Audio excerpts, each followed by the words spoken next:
An experienced machinist will use at least 3 out of their 5 senses to make sure that they're getting the most out of their machine, their tools, and their fixturing.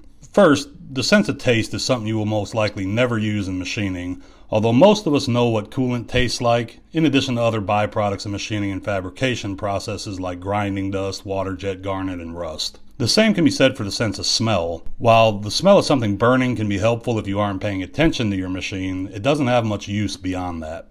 Surprisingly, sight isn't much better. It may be the sense that we depend on most in day-to-day life to interact with our surroundings, but when you think about machining, what do you actually use your eyes for? Maybe you're watching to make sure that the tool's going where you expect it to go, or making sure that coolant is hitting the tool, but just watching a process doesn't really tell you much about what is happening during the cut. In fact, in most crashes, the connection between your eyes and your brain is so slow that usually the crash is over long before you even realize there is an e-stop button on the machine at all. How many times have we all panicked and froze and then started frantically looking all over the control, only to press absolutely nothing before the machine has alarmed itself out?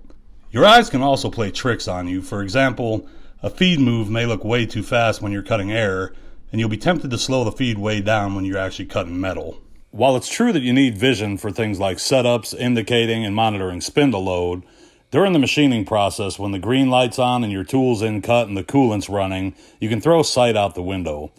At this point, hearing and touch are more important by far. Listening to your process is really the key to success when you're standing in front of a machine running a part.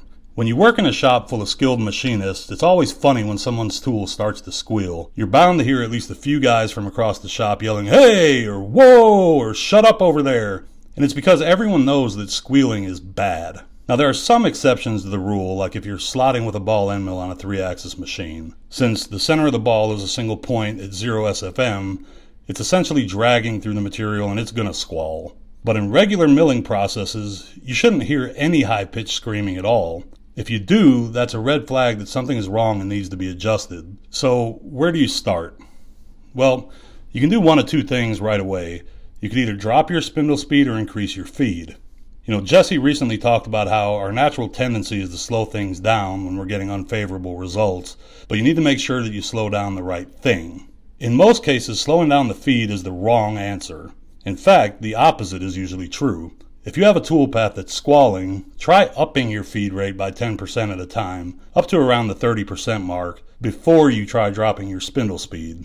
Most of the time, a programmer will err on the side of caution when it comes to feed rate, and your cutter may just need a little more pressure to stabilize during the cut. I mean, look at our full slotting videos. There's no screaming in those. And there was a ton of pressure on that cutter. Screaming can also be a result of harmonics in a long tool, and in those cases, slowing your RPM way down can be the way to go. The sounds that milling should make are either a steady buzz, a hum, a roar, or like a jackhammer. If you need to cover your ears to protect them from an ear-piercing shriek, then it's time to make some adjustments. Other sounds to watch out for are popping and grinding. Both of these usually denote the recutting of chips. This is usually due to inadequate chip evacuation, and you may need to adjust your coolant position or pressure. It doesn't take all that long to train your ears, but the last sense is a close second to hearing in importance, and it takes a bit longer to fine-tune.